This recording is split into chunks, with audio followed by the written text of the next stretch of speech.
Good evening from Tucson, Arizona, where I'm sitting not quite a half mile above sea level, about midway between 5 mountain ranges, though, the highest of which is over 9,200 feet. Lower down, we're heating up. It was 98 degrees here today in the desert, yet it's still spring, and we're surrounded by a strange and delightful mix of cactus and wildflowers and spiny and now blooming trees, as my allergies are telling me. Intoxicating shrubs and venomous critters, plus some coyotes, ringtails, bobcats, mountain lions, quadrumundi, javelina, Gila monsters, tarantulas and tarantula hawks, carpenter bees, roadrunners, hummingbirds, curve-billed thrashers, red-tailed hawks, that western mockingbird that is calling just outside my window right now, which maybe you'll be able to hear, and other birds, small and large, and much more here on the unceded lands of the Autumn and the Yaqui. I thank them all. And hey, I thank you for joining us this Earth evening.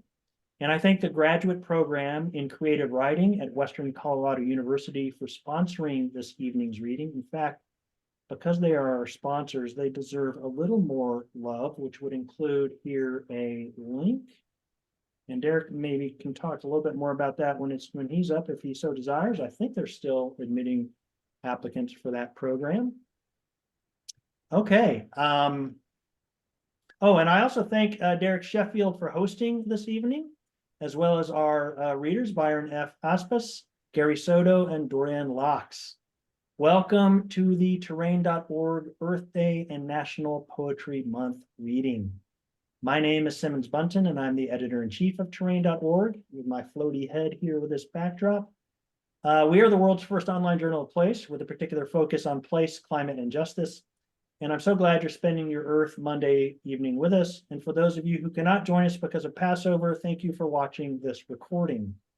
Tonight, you'll hear from Byron and Gary and Dorianne, who will read in that order, and they will be introduced by our poetry editor, Derek Sheffield, just before they each read. We'll be sure to leave a little time for Q&A following the reading. Before I introduce Derek, who will take us through the reading, a few announcements and such. First, if your connection becomes slow, you may want to turn off your video. In all cases, please remain muted, but you are welcome to post your questions and other positive feedback. We are recording this and all readings, and we'll make those available from terrain.org and our YouTube channel shortly. Hey, we'd love it if you would officially follow our YouTube channel, which is at, let me just move this over here, throw this in chat. There it is. There's our YouTube channel. Now, don't leave us and go get distracted by all those good videos and many bad videos on YouTube. Stay with us. But if you'd like to follow us, that would be dandy, because then you'll be notified when we post this recording. Our next reading will be on Monday, May 20th, and features Charles Goodrich, Patricia Caspers, and Greg Wren, so be sure to tune in for that. We'll have information up on our website soon. Now, a few announcements and other words about terrain.org.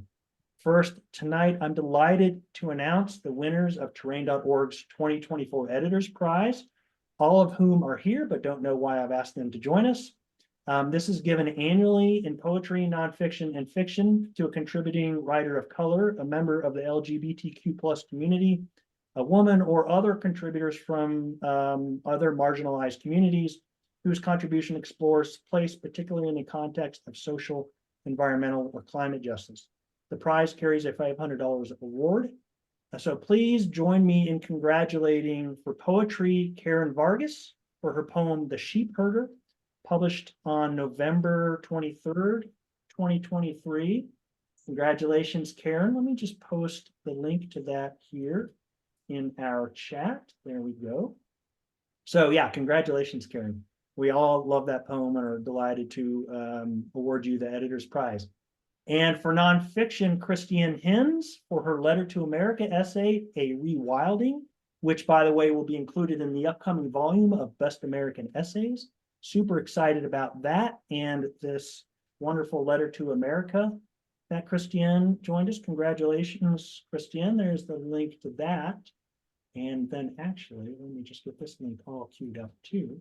And then congratulations to Kate Wissel, or Wiesel, sorry, Kate, I'm mispronouncing your name one way or another, my apologies, for her short story, Thoughts Going Through My Head When You Arrested Me at Walgreens. Let me just post a link for Kate's amazing story here. Again, congratulations to all of you from all of us at terrain.org, and I will follow up after this reading with how best to pay you. So again, congratulations, Karen and Christiane and Kate. We're so delighted that you chose terrain.org to submit your work to and include, and yay. Okay, on Wednesday, we will be publishing the introduction to Kate J. Neville's wonderful new book, Going to Seed, Essays of Idleness, Nature, and Sustainable Work.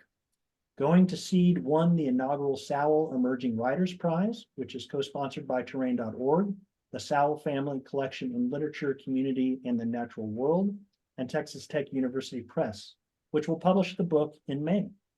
Please join us this Thursday at 4 p.m. Pacific, 7 p.m. Eastern for an online reading by Kate, hosted by terrain.org's nonfiction editor, Elizabeth Dodd. Register for that at the link I'm pasting in the chat or from the events tab on the terrain.org website. And let me just throw this over here in chat as well.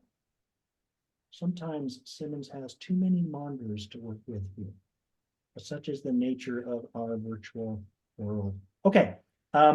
And then third, though the deadline for our limited run Climate Stories in Action series in partnership with the Spring Creek Project at Oregon State University has passed, we're going to publish 12 pieces across genres beginning in late May or very possibly in June. So keep an eye out for those. Otherwise, regular submissions do not open again until October 1st, but our 15th annual contests in poetry, nonfiction, and fiction open in a little over a week on May 1st, with a deadline of September 2nd, which is Labor Day here in the US. Winners in each genre receive $1,000 plus publication. Semifinalists receive $200 plus publication, and all entries are considered for publication. This year, our esteemed judges are Paisley Reckdahl for poetry, Taylor Borby for nonfiction, and Manuel Munoz for fiction. So check out our submission guidelines for more details. Conveniently, I can also post those in the chat right here. And they, of course, can be found on our website at terrain.org/contest. Okay, finally, did you know that terrain.org is an all-volunteer organization and that we are advertisement-free and, except for contests, and not even all contests, do not charge to submit, nor do we ever charge to access the amazing contributions on our website. Terrain Publishing, which is terrain.org's parent organization, is a 501c3 tax-exempt organization, and we will gladly accept your donation at terrain.org/donate to help keep this endeavor of love and place and climate and justice going. Thank you for your consideration. And very conveniently, let me just post a link there that takes you right into our Give Lively or whatever it is, the Give Lively donation site. Okay, so now finally, let us turn to tonight's reading, followed by Q&A. Again, our thanks to the graduate program in creative writing at Western Colorado University for making this evening's reading possible through its sponsorship. As Derek introduced our readers, I'll be posting some terrain.org and book links in the chat in support of them, so keep an eye out for those. Also, be sure to post your thoughts and questions in chat as we look forward to an engaging conversation following the readings. And finally, again, thank you for spending your Earth evening with us. Now it is my pleasure to introduce Derek Sheffield, who frankly in my book needs no introduction, but here's one anyway. Derek Sheffield's collection, Not for Luck, was selected by Mark Doty for the Wheelbarrow Books Poetry Prize. His other books include Through the Second Skin, finalist for the Washington State Book Award, and A Revised Account of the West. He is the co-editor of two collections, Dear America, Letters of Hope, Habitat, Defiance, and Democracy with Elizabeth Dodd and Simmons Bunton, and with Elizabeth Bradfield and C. Marie Furman, Cascadia Field Guide, Art, Ecology, Poetry, which has just celebrated, I believe, its 41st week on the Pacific Northwest Booksellers Association bestseller list. Rock on, Derek, that is amazing and awesome. And Derek lives with his family in the eastern foothills of the Cascade Mountains near Leavenworth, Washington, where he teaches at both Wenatchee Valley College and the graduate program in creative writing at Western Colorado University, and where he also birds and fishes and hikes and skis and gardens and forest bathes and writes and cooks and edits and raises horses and miniature horses maybe and chickens, and he also parents. And tonight he hosts stellar online poetry readings. Derek's doing a little bit of everything. Derek, my brother, thank you for joining us this evening to celebrate Earth Day and National Poetry Month, and for hosting what I know will be a wonderful reading with Byron F. Aspaas, Gary Soto, and Dorianne Laux. Take it away. Hey, thank you so much, Simmons. Wow, that was really wonderful. It's like you've done this before or something. Are you sure this is really an all-volunteer organization? Surely you are getting paid handsomely for this work. My gosh. Hey, uh, as it happens, I know this Byron F. Aspaas fella. You know, he's gotten fancy though since I uh really first got to know him because now he has an F in his name. I don't know. Maybe I just didn't notice the F before. I think the F is like stands for fancy, maybe now. Maybe there's a F. So listen, Byron was raised within the four sacred mountains of, I'm probably going to say this wrong. So Byron, you can take some points off if you need to. Deneta. His first published work was included in Yellow Medicine Review, and since then, his writing has appeared in numerous journals and anthologies, uh, including terrain.org, I might add. Byron's writing revisits the destruction of sacred land and engages his readers in a dialogue about preserving Diné culture and land. He uses imagery and persona to present explorations of language, landscape, and identity. Byron does teach at San Juan College's English department, and I have had the great pleasure of co-teaching with Byron this past fall in the graduate creative writing program at Western Colorado. And I can tell you that Byron is, I love Byron. Let me just say I love Byron, and he is a special teacher. I felt that, and all of our students did as well. Hold it. I'm hearing that, oh my gosh, people still are coming. We're almost to 100 here. All these, who are you people showing up late? Come on. So I'm hearing that from the graphics department that we have the graphicing now for the graduate creative writing program at Western Colorado. There it is. You should see it on your screen. Okay, we've had our people working on it. Okay, that's our sponsor for tonight. Get a good look, feast your eyes on that. So, hey Byron, good to see you, man. How's it going, Derek? It's going great. I tell my students that the F stands for fantastic. So it's always been there, actually, but I always have to remind people my name's Byron and not Brian. So I always tell them like the poet. So Yeah. So yeah, thank you for the introduction. Ja, she Byron Aspaas, Tkachi Ineshle, Dotorichi Bashishchin. I am from Farmington. So right now, currently, my partner is online. His name's Seth Browder. He's in Colorado Springs. I see a few people, my classmates, and some former students as well in here, and also a coworker. So thank you for all being here. I always start out with this poem called Assembly Line to my students because I was part of the boarding school system. It was my introduction to the American school system. So I'll start with this. Assembly line. After shooting, Jonah A, the sun rises in the east and the stars slowly dip into the west, where darkness awaits. Our little bodies align and march into a bus for an education at the local boarding school. The road laid before us is dark and windy, bumpy and narrow, into a horizon unknown. As the bus glides along the road, dip by dip, turn by turn, each child's head bops with each bump and sways with each turn. The bus is yellow, old, and tired. It stops at the old sandstone building where scars are etched into its sides of its walls, signs of its age and decrepit history. The smell of dehydrated eggs fill the air with hints of bacon. I eat only the hash browns with gravy. Each day, each meal, same time, same place. It's not hard to swallow each bite. Imprinted and molded, we trail one by one. Like ducks, we follow the leader. Perhaps out of trust, perhaps out of fear, we are the manufactured product of the Federal Relocation Education Program. Jonah A., watch over us.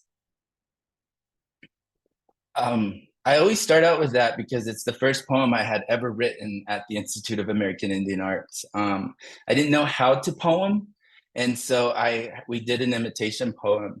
And it was after shooting who wrote about it was just a moment. I was focusing on the 1980, and in 1980 I was introduced into school. So yeah, I like to read this next poem called The Desert Bears My Weakness, and it's for all the Pams in my life. We were at Desert Reef, and I was supposed to write an abecedarian piece about fiction, and instead I couldn't think of anything sitting there in the caverns, and so I sat there and sat there and sat there. Nothing came out, so I started walking, and this poem came out as I was walking the few miles back to the van. And so this is all for the Pams in my life. Again, you think about him. Bloomed cactus sit at your feet and listen to words you inscribe. Creation swirls within creation of colored scrawled caverns. Drawn a language no one knows, no plant, water, or animal, not even sky renders. Enough markings remind you, the visitor, inside Byron, inside her home. Forget what you have seen. Forget the caverns of colors sifted through the expanse of hand, and sand divides each as sand divides each limb, and wind brushes the swirls pressed against tipped fingers. Gigantic air becomes you. Harsh desert blooms, life thought dead. Igneous rock coils water under. Notice unwashed footprints. Jonah A. peeks through clouds. Jonah A. watch those over. Oh, like fire, everything burns guilt. Guilt sits under sun-drawn sky, traced landscapes of yesteryear's formation. Untouched voice desires you. Monstrous mountains live inside those spoken environmental truths. Not one enters mouth. No need for past secrets of blessings. You bathed cedar, sauntered ceremonious through words of whispered winds emerged in healing, of spoken mountains, crowned clouds upon head, of home then becomes sky. People don't know. Quiet. Da'an speaks in silence. Reverberation touches throat. Dry valleys untouched by wetness. Silhouettes sketch line maps you border. Time does not wait for you.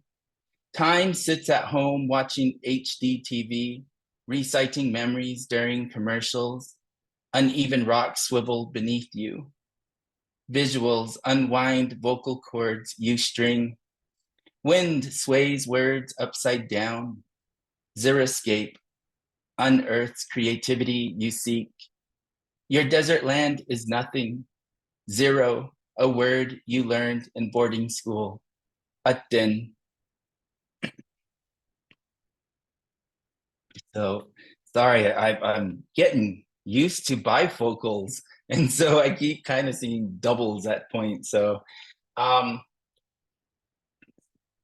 this was a poem I stopped writing in the during the pandemic because it seems like people were only wanting work because of like the devastation that was happening to my people, and all I could do was sit in Colorado Springs and see all the destruction happening on my landscape. So I stopped writing. In 2021, I think is when 2022 actually, I finally opened up my laptop, and this I was asked to write a poem. And so this was published called Sierra. A writer forgets how to write. When a writer forgets how to see oneself through words written, the voice of a poem drives all night to watch summer fall into equinox. To imagine how words view the world where words peak atop the 35th floor of a hotel built within a desert crossroad. A collection intersects thought, occurs on a line sketched. To begin to write oneself cannot write, a reflection without water. Each end lines a memory to a momentary pause. Silent whispers escape as Cicera's root neon stems together.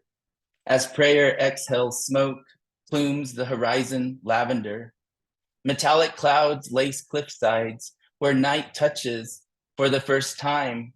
Day drips, Sangiovese wetted with sun, off the lip of an untouched glass. Light glints darkness. You ask me if I were fancy. I reply quickly with no. Autumn air coils orange inside, a chest of letters made dry with leaves. When you see hydrangea clouds bulb and bloom violets, I say, think of me. When monsoon droplets touch desert skin, think of me as night enters sky. Silver petals cup night's hellebore. Ceremoniously take valeriana, dream till morning to write to floweret.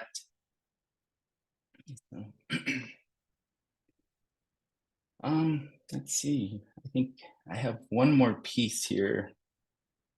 So this one is called The Beginning, and it's the one that's actually published through Terrain. So a lot of my pieces kind of reflect on my childhood because of the boarding school system.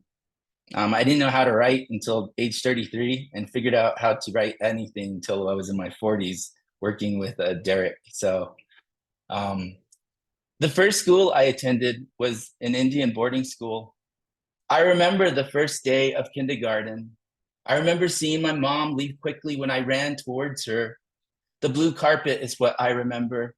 The off-white wall of adobe plaster blurred the small bookcases all around. Mom held a door as I screamed to open it. The teacher pulled me away. Mom disappeared. Luckily, I was a day student, meaning I was of the lucky few. Many of my classmates lived inside the dorms they supplied. Because of the road systems, the mud and snow and desert and rain made the return home hard, unreachable. They lived there during weekends, during holidays, while I returned home each day, luckily. The first poem I wrote in college was an imitation poem. The poem was called Assembly Line. It was after a poem written by Shu Ting. My first day of school at Nahanzad was in 1980. My poem was about the assemblage, our formation, our allegiance to this country. The building had tiny slivers scratched into its side. During recess, students lined along the sandstone walls. With a rock in hand, they scraped into the building side, dirt powdered into their tiny cupped hands. They would eat it like Kool-Aid. I tell people that's why we love the smell of desert rain. It smells like home when the rain mixes into the dirt. It's a beautiful memory, I say. I tell people when I think of boarding school, the students ate the dirt they carved from the building. Maybe it tasted like home, a home they miss, a home they remembered on their tongues. Humor, like rain, is medicine for my people. We tell jokes and laugh as Navajos from the reservation. Humor can also be bad medicine. It can be directed and pointed as a reminder of embarrassments, of failures, of childhood trauma. I used to wet the bed. In a house of 9 people with 4 bedrooms, I was more of a couch wetter, a floor stainer. I learned how to do laundry young because I woke to wet clothes and wet blankets. My mom was upset, never understanding why I continued to wet myself. In the early mornings, I hid. My clothes hid. The blankets learned to camouflage areas marked. Mom's carpet ruined, mom's couches ruined. The family called me pea bag. I hated my name growing up. There was a boy who lived across the street. He was tall and thin, and his name was Byron, too. He was flamboyant, a sissy, a queer. The family laughed and called me Byron Blue Eyes at times. That was his name. Seth and I met on MySpace. I never told anyone we met online randomly. We made up a story where we met in Washington. It wasn't a lie. I lived in Olympia for 2 months. Seth lived in Seattle for 10 years. Maybe we met at our place randomly. Seth's eyes are as blue as crystal water. In Navajo, the word for blue is dokij. I married Seth on 11/12/13. I call Seth a not dokij, turquoise eyes. We married the white way. I became Byron a not dokij, Byron turquoise eyes, Byron blue eyes. The word Navajo word for pea is lij. Thank you.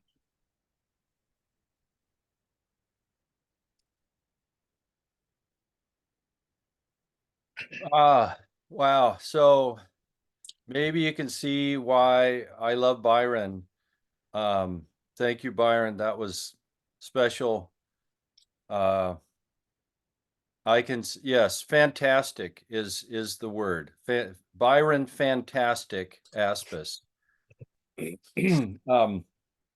And pretty much what happens, so you can find some of his work in the Yellow Medicine Review and terrain.org. Very shortly after tonight's event, Byron will have his first collection published, I'm sure. That's pretty much what happens when we have these sorts of readings. That's really the whole plan here. So get them while you can, everybody. Thanks, Byron. Okay, so I think we have another reader tonight, another couple readers. And the next up here is Gary Soto. And Gary was born and raised in Fresno, California. I mean, you probably know this, but I'll say a few things about him anyway. He's the author of 13 poetry collections for adults, most notably this one right here, Gary Soto, New and Selected Poems, 1995 finalist for both the Los Angeles Times Award and the National Book Award. He has received the Discovery the Nation Prize and the California Library Association's John and Patricia Award twice, in addition to fellowships from the National Endowment for the Arts twice and the Guggenheim Foundation. In 1999, he was honored with the Human and Civil Rights Award from the American Education Association, the Literature Award from the Hispanic Heritage Foundation, and the Penn Center West Book Award for his young adult short story collection, Petty Crimes. He now lives in Berkeley, California. This is his latest book right here that I've been reading called Downtime. So if you're like me, you have a few Soto books in your collection already, but you're probably going to get the newest one too, because he's got this poem in there called Talking Crazy Shit. So, I mean, who wouldn't want to get a book with a poem called Talking Crazy Shit in here? And before I turn it over to him, I just say it's so exciting to have him reading for us tonight. Geez, too long ago now, I entered the program at the University of Washington, and it was, speaking of graduate programs, there's of course the Western Colorado University one, which is a place where you can work with writers like Byron Aspaas and Gary Lilly and C. Marie Furman and lots of other cool folks. But one of the magical things that happens in that program is sometimes you learn more. You get plenty of gifts from your classmates alongside the ones you get from your teachers. And it was in my graduate program, my MFA program at UW, where this kid named Gary Edery was walking around, and I was there like talking about Richard Hugo and William Stafford, and he's like, yeah, man, and Gary Soto. And I was like, Soto, Gary Soto, who's that? He's like, you don't know Soto, man? You ignoramus. And so I quickly started reading this Soto cat, um, and I teach him now every quarter his essays, his poems, like poems like Black Hair and Field Work. And he kindly joined me in 2020 um, for our or 2021. It was after that awful year. We for our commencement at my college, he came out and read his poem Oranges, which you've got to check out if you don't know that. But he's one of the best, and I can't believe he said yes tonight. Gary, thank you for saying well, yes. And please share some poems with us. Okay, well, thank you very much for the introduction. I do have a poem called Talking Crazy Shit. And I'm not going to read it, but just imagine, I think all poets, critics, teachers, when it comes to Friday night, we're talking crazy shit. So I know it's Monday, but maybe you can do that later on on your own time. I'm going to start off with a poem. I'm going to read 4 poems, and this one is titled Seeing Myself as Stone. Again, the title is Seeing Myself as a Stone. Maybe I was the last birth on Berkeley Street, April 1952, pushed out and brown as a common stone. In time, I was kicked down the street, followed by other stones, brown, hard-headed kids without luster, without worth. But bless me, bless the other brown stones, for sometimes we glistened if touched by rain. Maybe my birth carried with it a parable, something about a stone inside a weathered shoe. No, let's recall the parable regarding stone soup. Winter with frost in each nostril, teeth chattering like stones, eyes of stone, hearts of stone. I kicked this parable down the street. I was never soup, never much of anything. I was a stone picked up, turned over, and tossed absently into the grass. But this I know about myself. If hurled in anger, I spoke up through the painful howling of others. A Thursday like any other, the deepest measure of time, yesterday's sandwich, which was tuna, I think, with a beefsteak tomato, I believe, and devoured in a few minutes before noon. No, I take that back. Something like 10 to 1 with a blade of shadow on the wall. The blade falls and another day is hacked off, bloodless, the spurt of tomato splashed on the front of my vintage Hawaiian shirt. This is my sense of time, lunch in shadows, the wind at the window, and a plate displaying a few nearly visible crumbs. Okay, I only have 2 more. Let me see here. Okay, composition. I think some of you have taught composition. I did in Chicano Studies at UC Berkeley many, many years ago. And in many ways, we're kind of like a 5-paragraph. We were like 5 paragraphs.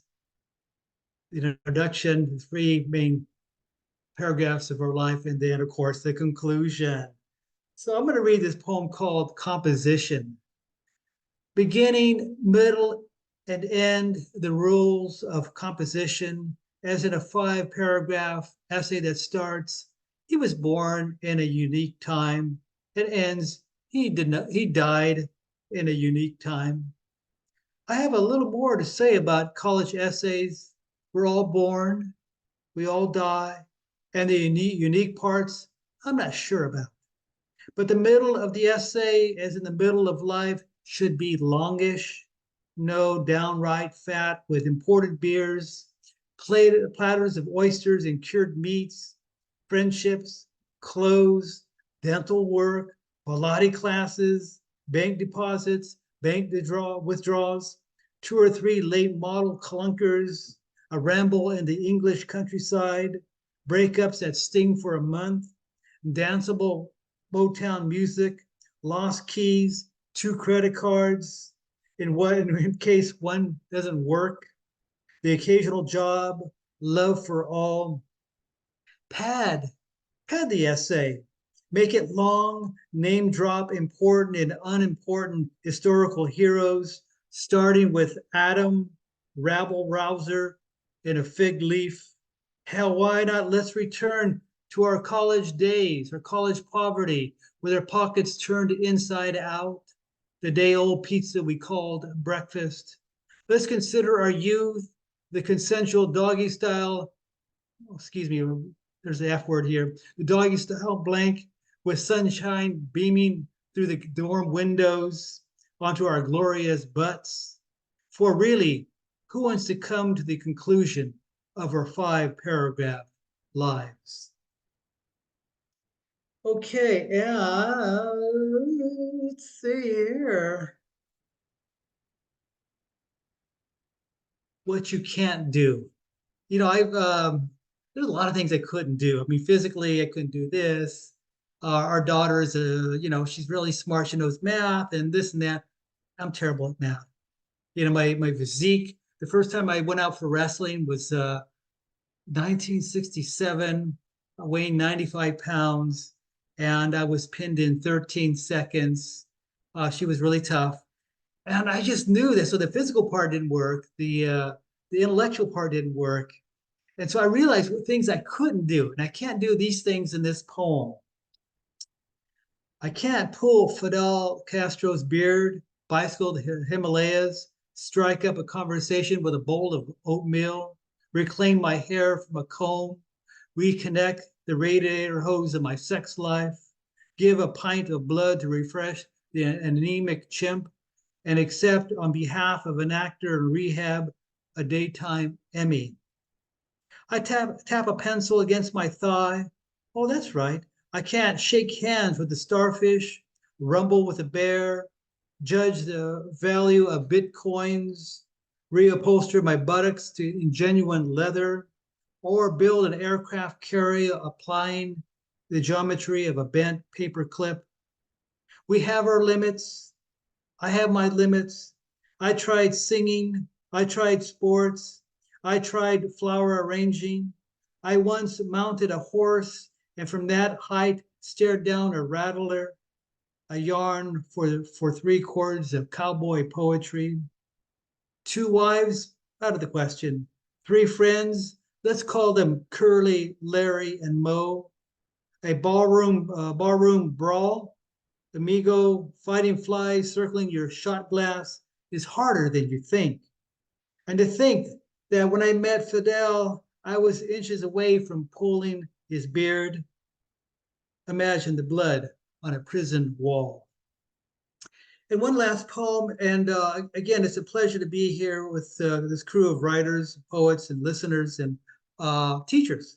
I'm sure we have plenty of teachers out there. This is a poem, and it's from my book called Downtime, which I wrote in 100 poems in 100 days. My batting average was 475, I think, because I think it wasn't quite 50 poems that were workable, but it was pretty close. And it was a challenge to myself during the pandemic to try to keep busy, to keep this gray mush working. And so this is a poem called Talking About the Afterlife.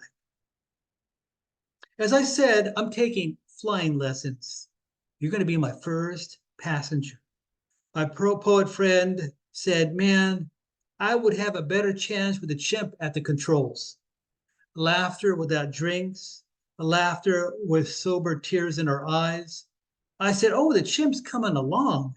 He's the co-pilot. Then we drank and talked about the chance of life after this life at any altitude, with or without the grinning chimp.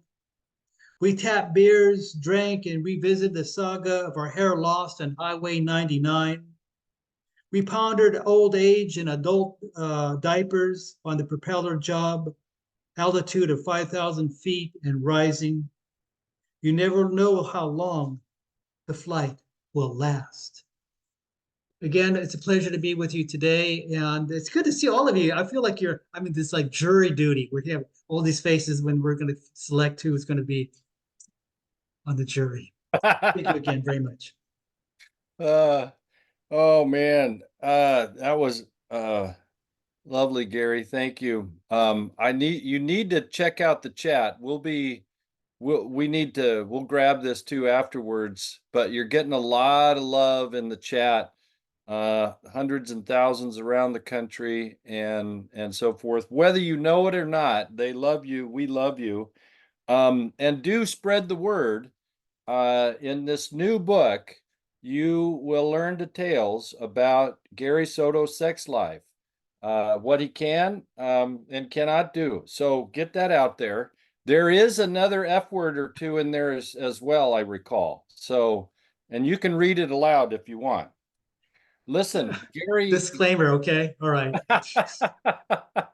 Gary was one of the vital poets that we reached out to for the Dear America book that we published in 2020 after of the 4 years that we'd gone through from November of 2016, starting with Allison Hawthorne Deming's Letter to America. And was just continue to be grateful for you, Gary, and your spirit that's in this book. And yeah, man, we love you. Keep making that mush work, because we like reading it, what comes of it. Okay. Yeah. Hey, listen, I don't know if you heard or not, but Dorianne Laux is here tonight in the house. Are you kidding me? And Gene Berry just now entered. Okay, right on. We got people have been coming in this whole time. Like it's like sort of like this thing must be on fire across the interweb, because we're still like Simmons and I can't admit people fast enough. Dorianne Laux is a Pulitzer Prize finalist. Her most recent collection is Life on Earth Poems, right here. She is also the author of Only as the Day is Long, New and Selected Poems, The Book of Men, winner of the Paterson Poetry Prize, and Facts About the Moon, Poems, which was the winner of the Oregon Book Award. And this is really exciting news for those of us. You may know The Poet's Companion, the textbook that she wrote with Kim Adonisio.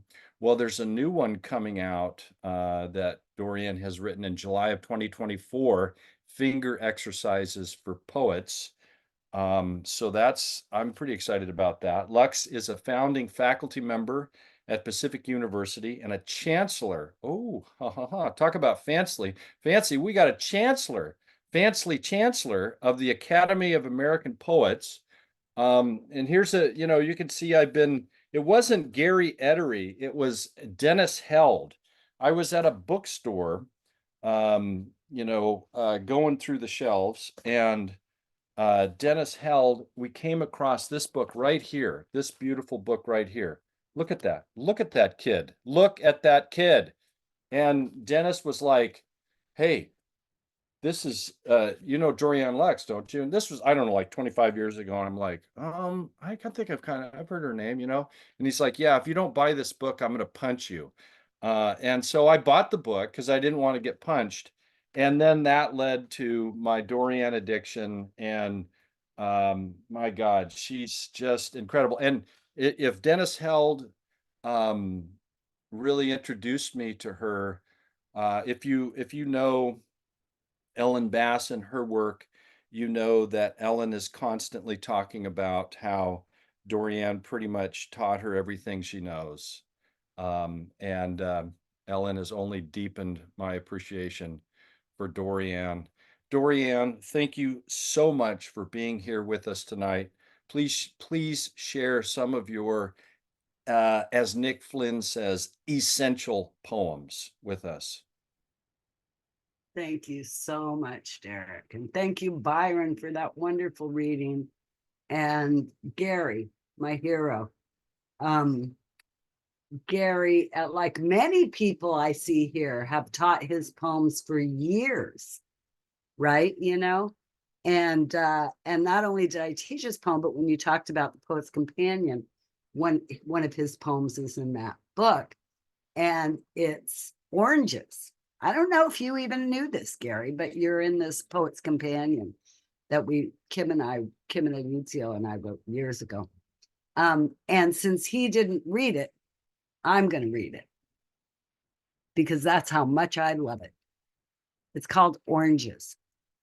The first time I walked with a girl, I was 12, cold and weighted down with 2 oranges in my jacket. December, frost cracking beneath my steps, my breath before me, then gone. As I walked toward her house, the one whose porch light burned yellow, night and day, in any weather. A dog barked at me until she came out, pulling at her gloves, face bright with rouge.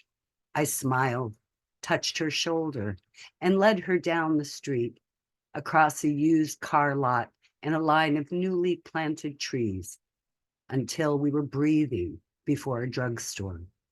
We entered, the tiny bell bringing a sales lady down a narrow aisle of goods. I turned to the candies, tiered like bleachers, and asked what she wanted. Light in her eyes, a smile starting at the corners of her mouth. I fingered a nickel in my pocket, and when she lifted a chocolate that cost a dime, I didn't say anything. I took the nickel from my pocket, then an orange, and set them quietly on the counter. When I looked up, the lady's eyes met mine and held them, knowing very well what it was all about. Outside, a few cars hissing past, fog hanging like old coats between the trees. I took my girl's hand in mine for 2 blocks, then released it to let her unwrap the chocolate.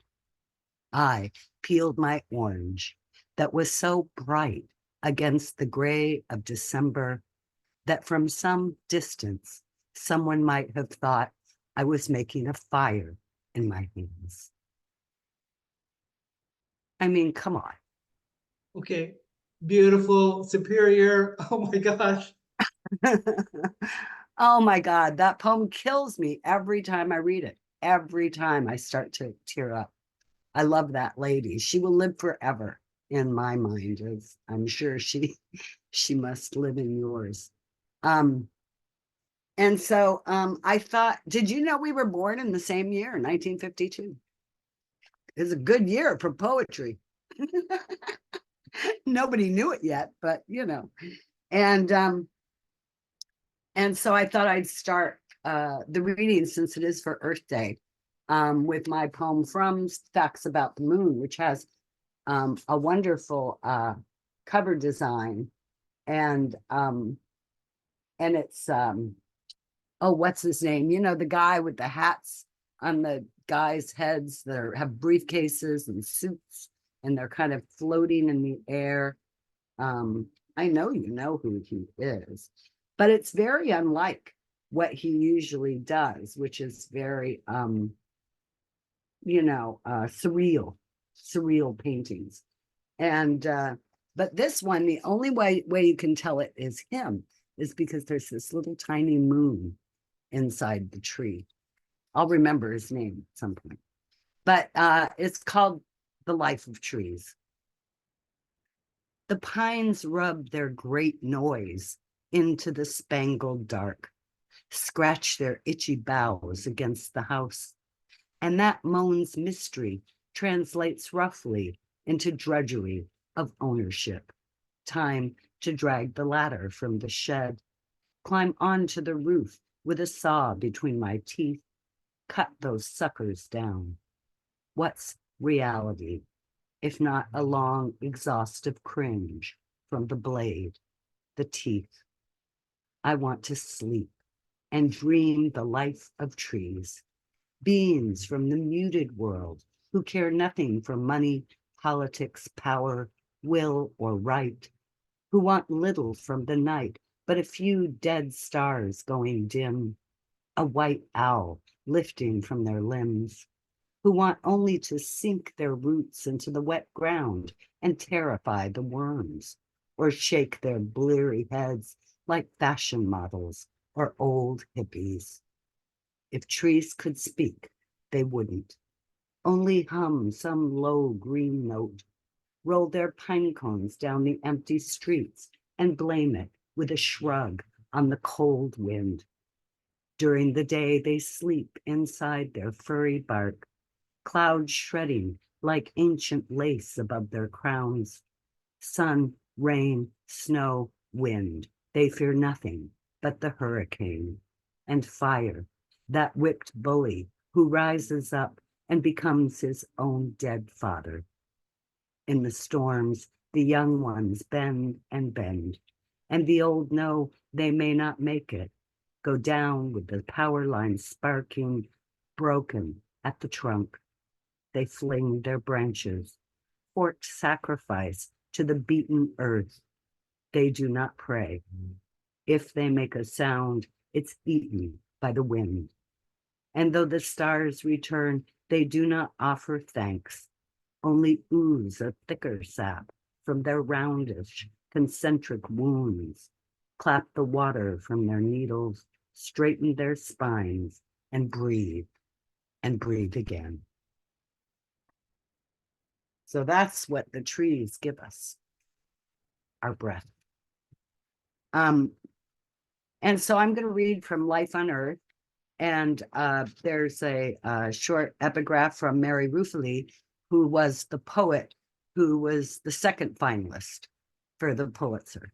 And so we spoke on that day and congratulated each other.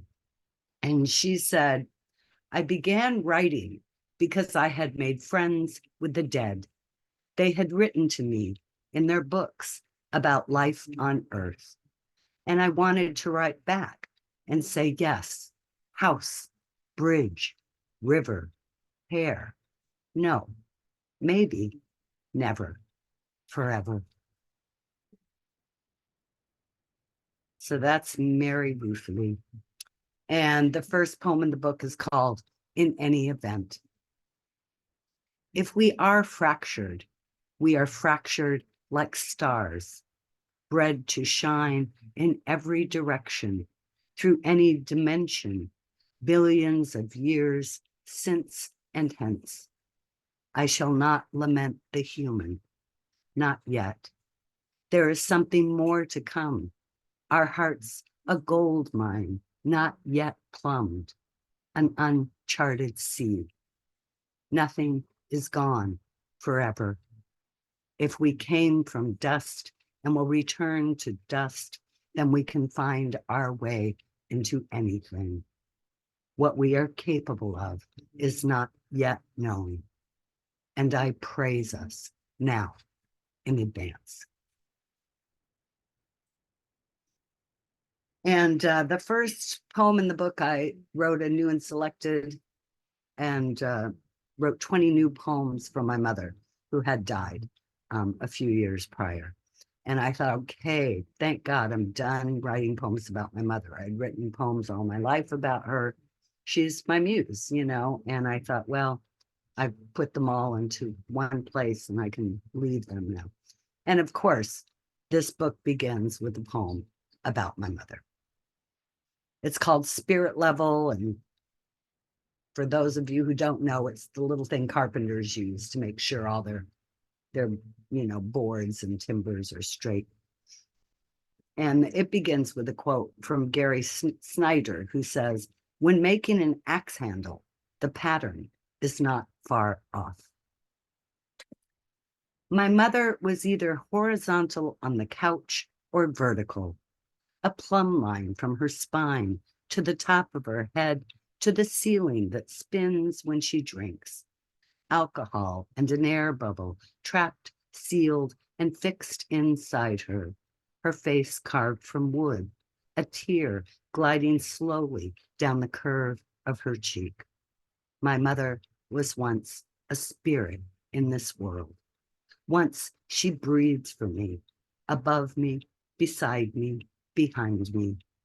Now I feel her warm breath on my neck summer nights, peering over my shoulder as I write every poem, whispering, "Let me in." I let her in. I remember every time she picked me up or set me down, put me to bed or woke me from dreams. And now I see how my whole life has been a dream, one she built for me from the ground up. Her daughter, my mother, the axe, beautiful tool with which she shaped me. A house much like the one she lived in, but smaller, fewer rooms, a tiny, unusable attic, and a cluttered basement. I let her in, like she let me in. She became my carpenter, stonemason, and bricklayer, piling me up cell by cell, the blade that shaped my legs, my arms, my surveyor, millwright. She used herself as a template, her genes tough, her organs elastic, her eyes and nose, forehead and mouth. And when her body, from which my body was made, was slipped into the hot retort, I burned too. She refused the beveled casket, the oiled mahogany box, last drawer for the dead, wanted only the fury of fire, the blue-white flames unmaking her with their licking tongues. House her grandmother built, and her grandmother before her, all of them giving what they had been given. The hardwood floors, staircases and banisters, their deepest cupboards, their heavy doors flung wide so the breeze I would be could blow through. And I have another few poems about my mother in this book, but I'm going to read one called Fig to go with Gary's kind of ruining our aging process here. Fig. Now that I'm 70, and of course, this was 1 year ago, I wrote this poem, so I'm already 71 now. Now that I'm 70, I'm trying to stay focused on my feet, trying not to trip so I don't break a hip, end up in a hospital surrounded by a swarm of nurses and germs, a plastic container of applesauce, a juice box of prunes, bleachy blankets, thin as a wish. I don't want to die like this. A kingdom of white walls, machines beeping beside me, saints appearing in my peripheral vision, offering to escort me to the final door. I want to die bent to the tide, lifting a shell to my ear, or listening to the Duende blues on an old record player, tapping the arm to the next groove when it skips. I don't mind becoming fertilizer, that honorable substance. It's not the darkness I fear. It's the bright lights, needles and ether, the PA system and the air-conditioned air. I want to die like a criminal in my own provenance, eating the last stolen fig. So I'll end with the title poem of the book, Life on Earth. And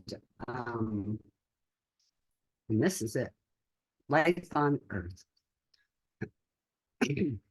The odds are we should never have been born, not one of us, not 1 in 400 trillion to be exact, only one among the 250 million released on a flood of semen, that glides like a glassine limousine filled with tadpoles of possible people, one of whom may or may not be you, a being made of water and blood, a creature with eyeballs and limbs that end in fists, a you with all your particular perfumes, the chords of your sinewy legs singing as they form, your organs humming and buzzing with new life, moonbeams lighting up your brain's gray coils, the exquisite hills of your face, the human toy your mother longs for, your father yearns to hold,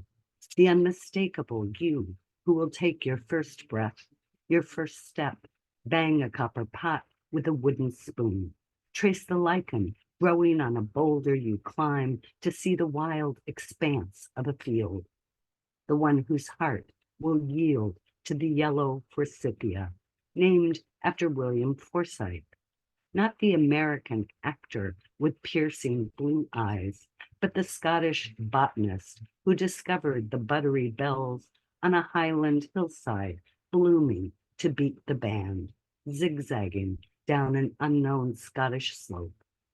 And those are only a few of the things you will one day know, slowly chipping away at your ignorance and doubt. You who were born from ashes and will return to ash. When you think you might be through with this body and soul, look down at an anthill or up at the stars.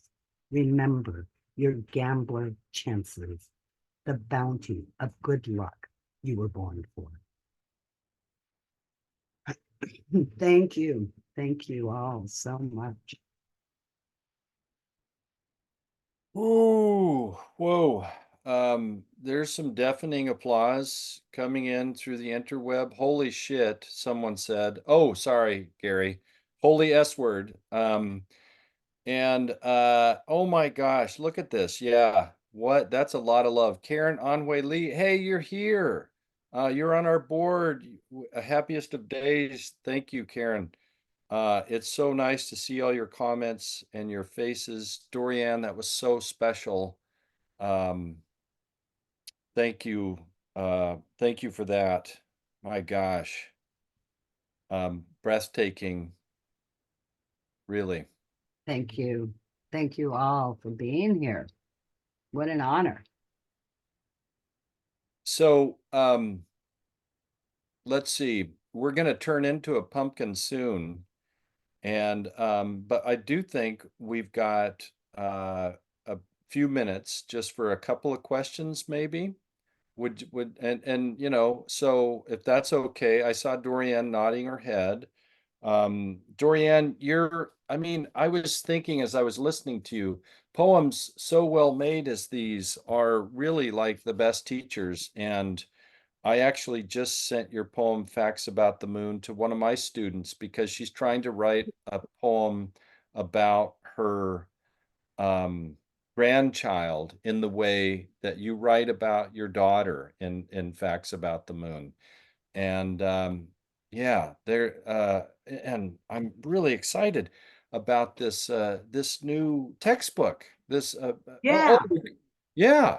So Exercises for poets. oh, you got it. Yeah. Well, it's the galleys, it won't be out until I think July or something, but yeah, it's coming along. Okay. We can probably order it now the way these things Yeah, go. you can pre-order. So let's see. I don't know if I'm going to say this right. Is it Geneva? Yeah. Hey, go ahead and unmute yourself and please ask your question.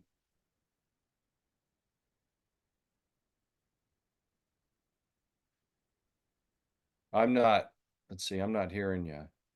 Oh, you got the headphones. The headphones messed you up. Okay. Been there.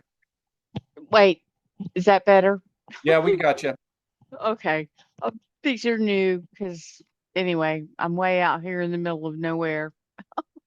Um, I throughout the evening, every poet, but especially uh Dorianne at the end, there's this thing that happens, this distillation, this just bringing it into such focus. And I know it's craft, but it's also feeling, I think. And I would like to ask about that. I mean, how does craft intersect with feeling and become so precise? I mean, I've flooded 2 or 3 times this evening listening to everyone. And by that, I mean crying. It's just, it wells up. And that to me is the heart of poetry.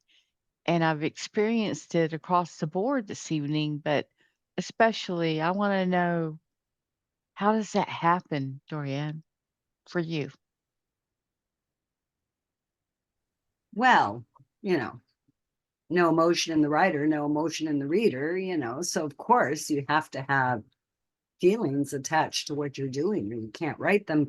On the other hand, you can't be so overwhelmed by feeling, you know, that you can't write the poem, or that you write a Hallmark card, you know, designed, you know, to make people cry. um, but you know, like I choked up when I was reading Gary's poem. I've known that poem so long and loved it so long and read it to so many classes and given it to students. I almost feel like I wrote the damn poem, you know. But if I had, I wouldn't choke up, because when you're, who was it, Chekhov or someone who said, you have to have a little tiny, like a nickel, you know, or something, or a dime, a piece of metal in your heart, you know, when you write. You have to, that stuff doesn't matter when you're writing, because you're in another world. You're off this earth. You're on Jupiter, you know, looking at the rings.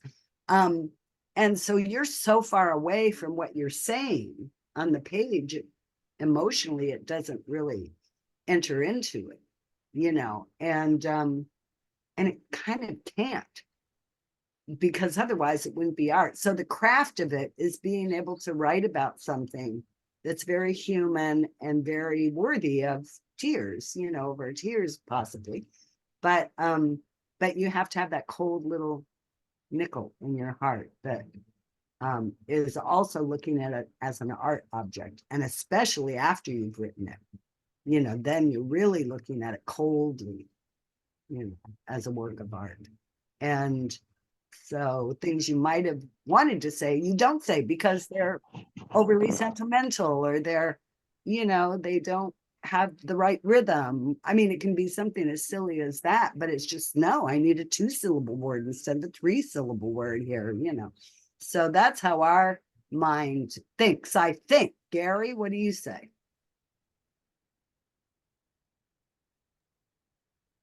I have no idea. So I'll just avoid that question. It's a good question, but I think Dorianne, she supplied a perfect answer.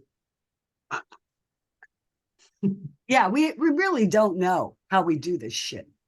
You know, it's like we're just talking shit, and comes out however it comes out, and then we own it, you know. It all comes down to back to Talking Crazy Shit by Gary Soto. Right, exactly. Hey, Byron, do you have a nickel in you when you're writing these things? Honestly, no. I talk to my students because I'm so late in the game when it comes to writing that I was trying to figure out how to write, and yeah, if someone needs a poem, I just usually sit there for a minute and be like, okay, I'll write something quick, but usually it's just homework. So honestly, I like that. Homework. it has been homework in the past, and I think now I'm like ready to sit down and put a collection together. So yeah, but I'm a little late, so catching up. Never late. No, you're good. This is good. Perfect timing. Gwendolyn Soper has a hand raised. Hey, Gwendolyn. Hi, hey, what an evening. Oh, my stars. My question is for any of the poets, and it was prompted by the poem that you read, Dorianne, Spirit Level. And my question has to do with how do you, any of you, write about hard topics with such compassion? I mean, the temptation for many poets is just to drop the F-bomb at this, that, and the other, that where someone has kind of effed up their life, and yet the compassion is just overwhelming. And I just can hardly comprehend how that's accomplished. It's just beautiful. So that's my question.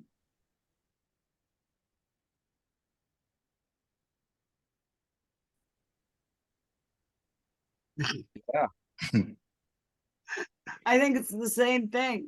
Yeah. Yeah. No, I wanted. Yeah. I mean, if you're writing and you have so much compassion that it overwhelms you, you cease to be an artist. I mean, an artist is dispassionate, when they create art. The passion comes from some other place that's not in the brain, it's in the body, and it travels down your arm and into the pen, and I don't think you have any control over it. I mean, I don't say, gee, I'm going to write a compassionate poem today, or ever. I really just think we should always go back to our touchstone, Gary Soto. We're just talking shit, and however it comes out is however it comes out, and where sparrows work hard. I have that book. And I have all those books, and Gary is a very compassionate writer. That poem Oranges is very compassionate toward humanity, toward the kindliness of strangers, and it's just a moment that passes between two people and then another two people, a little triad, which I do know craft like that. Like that's a very strong shape, a triad, a triangle, it will withstand almost anything, and so for instance, putting two sisters together in a poem, it's fine. But you put a third sister in there and there's going to be trouble. There are going to be fireworks, anytime you put a third person in. And so that lady at the counter could have been that igniting thing, that thing that just killed him, but she didn't. And there's something about that shape. And so I know that, but I'm absolutely sure Gary didn't think about that as a craft issue when he was writing that poem. He didn't say, there should be three people in here because that's a strong shape for literature, So I don't even remember what the question was, but and you can't count on the poet to be you've all met poets who you thought wrote these beautiful, compassionate poems, and they turn out to be assholes. Well, that's the way of it, isn't it? Or somebody you thought was an asshole from reading their poems, and they turn out to be a lovely human being. You just can't conflate the artist and the art. It comes from a different place inside us that we don't exercise in our normal day-to-day lives, really. That's why we love art. That was brilliant. Thank you. So Gary, Byron, did you want to throw in anything on that second round, coming back to that? All I'm going to say is that I'm a delightful person. Wait. Gary, you live in Berkeley and I live in Richmond. Oh, is that right? Oh, that's right. You do. Yeah. I just thought you always lived in Arizona, you know, or I mean, No, I've been here for many years, so how did I not 40. know that? Well, I don't do poetry readings. I don't I don't Yeah. teach. I don't kind of commingle with others. So it's a very kind of private, lonely, boring world that I live in. So, and I kind of like that boring, lonely, sad, you know, I kind of nurture that. Well, if you ever need a cup of coffee, I'll buy you one. You Thank know, you. we Thank you. can meet down in Berkeley and you know, put our lonelinesses together and see what we come up with. Yeah, thank you. Yeah. Well, hey, I think that is a beautiful note. It sounds like you're gonna peel some oranges together, maybe. That I like that idea. And of course, to go back to your question, Gwendolyn, you know, what you really want to do is buy that book, Finger Exercises for Poets, because of course there's more involved to it. I mean, there is craft, but these people are it's it's become intuitive for them for so long. But fortunately, Dorianne has taken the time to go back and think about what she does in that book. I can't wait to read it myself. So I would direct you there for more on that topic. Oh, people, Gwendolyn's already pre-ordered it from bookshop.org. Excellent. Yay! Thank Bravo. you. And then too, let's start let's see, is it, I don't know about the timing of things. This should win the Pulitzer or the National Book Award. Can we do that? Let's start a campaign for that. Let's do it. Let's do Okay. it. Life on Earth. You heard. I think it should at least win a prize for best cover photo of all time. That little baby, oh my God. That Yeah. baby, I found out, is the photographer's child. So No. yes, this little boy who lives in Portugal or somewhere, you know, is going to grow up to know that he was on a book cover when he was 2 years old. Not just any book cover, but an F-word book by Dorianne Laux, by God. Yeah. Okay. Well, there you have it, people. Listen, Simmons, do you have any last words? We should let everybody go tonight. This has been so special. I see the hearts popping up here. Simmons, what do you think? Any last words? Just my thanks for a wonderful evening with Dorianne and Gary and Byron. Thanks so much for joining us. And Derek, you're, as always, an amazing host. And I'll let you have the last words. Oh, me? Oh, okay. Well, great. Dorianne and Gary and Byron and all of you. I don't know. I hope it's beautiful where you are too. And thank you for being here with us tonight. We had quite a sizable crowd considering the weather we're having. And if you know folks who may have missed it and wanted to be here, we did record it. You will be able to find it later at terrain.org. And then a last thank you to our sponsor tonight, Western Colorado University's graduate program in creative writing. That is your ticket to the Byron magic. If you want to rub elbows with the Byron, that's the way to do it. So good to see so many names here. You make us smile. Happy Earth Day. This is just yeah, happy Earth Day. Bring it back to that. Oh, my stars. Yeah. Okay. Good night, all.